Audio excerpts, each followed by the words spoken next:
So here we are. It is another day, but it carries a marker of time, which is another year of life on earth. We may be sick or healthy, but we have made it to another year. For many, this is the time when we make resolutions for the changes we hope to see in our lives. I'm sure, like so many years in the past, that we have resolved to be different and to make changes for the better. But it may never be realized for the majority of us, but only for a small few. Why does this happen? I mean, why does it seem so hard and impossible for us to realize our goals and dreams and ultimately experience the changes we wish to see and partake of? The answer lies in our want to. How strong is your want to? By want to, I mean desires. How much do we desire that change? How much are we willing to give up or sacrifice for the better good, if it means that much to us? I'm going to suggest a few things to consider. Our major problem is believing. We never receive until we believe. You never attempt a task if you know you can't do it. Once you're convinced that you can't, you may attempt to do it just to prove to others that you can't. But it is never to get it done. I would like to mention two perspectives that are compact with possibilities. The first is a made-up mind. In a story I once read, a line that stands out to me is this: "But Daniel purposed in his heart that he will not defile himself with the portion of the king's meat." That is what a made-up mind is. It is the purposing in our heart to do something regardless of the consequences. The phrase we're familiar with, "There's nothing more powerful than a made-up mind," was credited to someone else, but Daniel made us to understand what that means long time ago. What are you purposing in your heart to accomplish beginning today? As you ponder that question, let's look at another concept, which is, if you can believe, all things are possible to him that believeth. That was Jesus' idea. This was a principle that he taught. There are endless possibilities to us, through us, but it begins with believing. So, what are you believing for beginning today? Let's combine these two perspectives and see what we have. In fact, think about this. All we have is today. If you think about it, tomorrow never comes. Have you realized that today is the tomorrow you spoke about yesterday? What we have then is today, and more practically, what we have is this moment.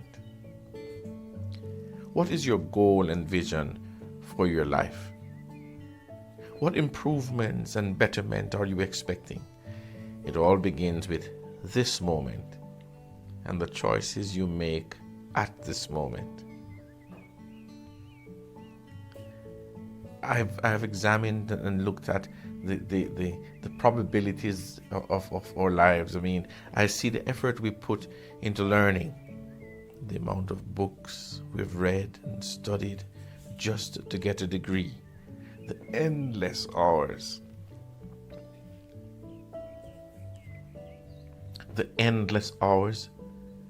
we've dedicated to learning the art of our skill set. We all aspire to excel to the pinnacle of our careers, and we do because of the dedication we've put into it. So what about our spiritual life? Do we aspire to become the best of God's children on the earth? Do we desire to be the best representative?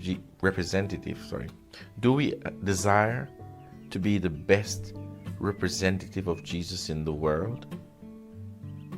Strangely, I don't see that desire in the people who are supposed to be the ambassadors of heaven on earth.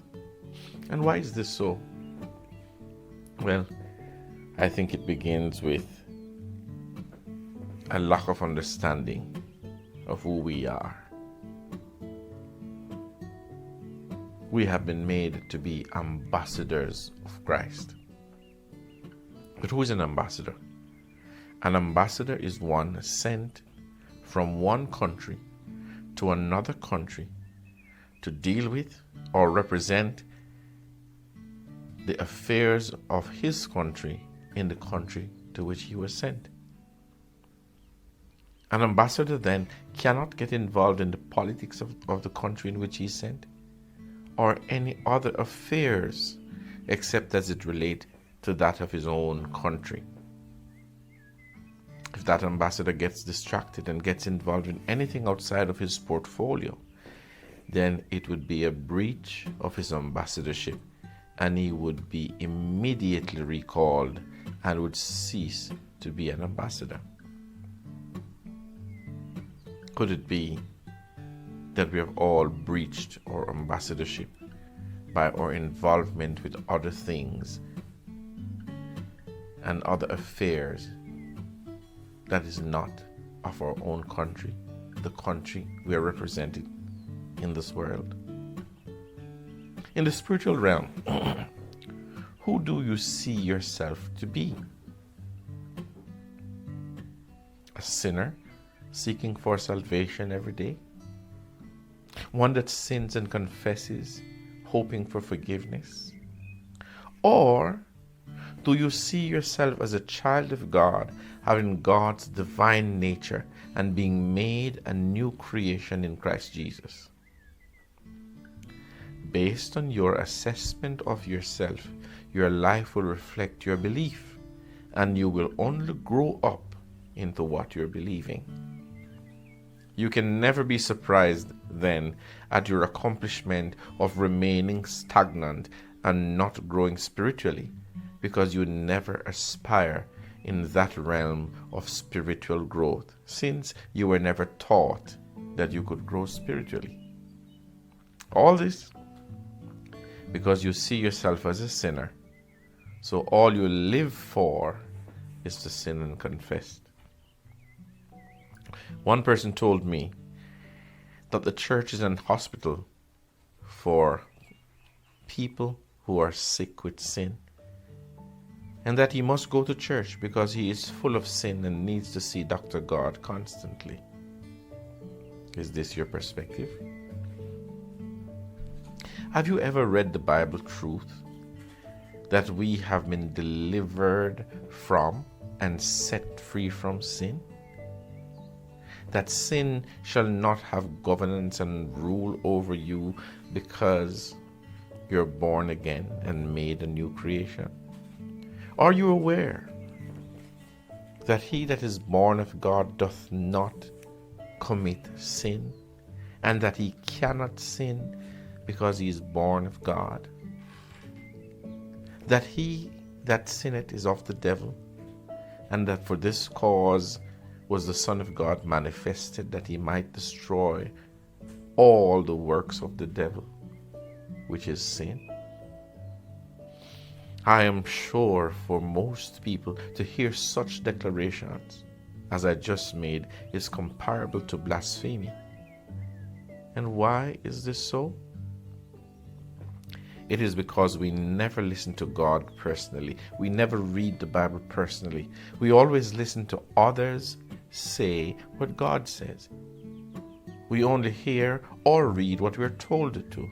Plus, we interpret it based on others' opinion.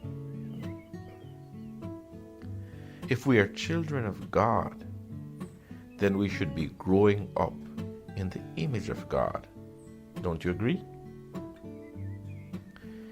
We then need to reassess who we are and go forward in that reality. Otherwise, we'll remain the same persons that we have been all our lives, with no hope of ever changing. Jesus said, "And all things, whatsoever you desire when you pray, believe that you receive them, and you shall have them." How do you believe that you receive? If you don't know how to believe that you receive, you will not receive. I will suggest to you how you believe that you receive, and that is by giving thanks. When we receive something from someone, our first response is a thank you. So, if you have a desire or a need and you have prayed about it, then according to Jesus, the way that you receive it is by giving thanks for it. I'm hoping that spiritual growth will be your focus in your New Year's resolution. Let me do that again. I'm hoping that spiritual growth will be your focus in your New Year's resolution. It is not automatic, but something we choose or desire. Let's get back to the combining of the two concepts that I spoke about earlier, because I believe that we will have a powerful formula for accomplishment. The strength and certainty of the future is based on a made-up, purposeful mind to believe the truth of who we have been made to be in Christ Jesus, and that we walk and live in this reality every moment of every day. And that moment is now. You see, and you've probably heard it said, the journey of 1,000 miles begins with the first step, which is a made-up mind to grow and increase in wisdom and in stature in the spiritual realm. This is not your doing for sure, but the life of God and His Son in you that produces that reality. Are you born again? Is the Father and His Son living in you? If your answer is yes, then could it be that you are preventing them from living through you? What I mean is this: if you are alive, then they are not able to live. And that is why one Bible author mentions the necessity of dying, because we both can't live. So it's either you that lives or Him that lives. I've often thought of different acronyms for each new year, or maybe something that rhymes. And as I've thought on it, this is what I came up with. As I consider my greatest need presently, and I'm hoping the same for you. As you consider your greatest need presently, I realize my greatest need is more of Him, more of the Father and His Son, more of His life being lived out in mine. So this is the motto, my motto. I need Him so much more in 2024. May this be realized in your life, beginning now, at this moment. May you choose Him. May you choose to be fully dedicated to Him now. And may that choice remain every moment after now. That you give yourself away, that He can use you for His glory.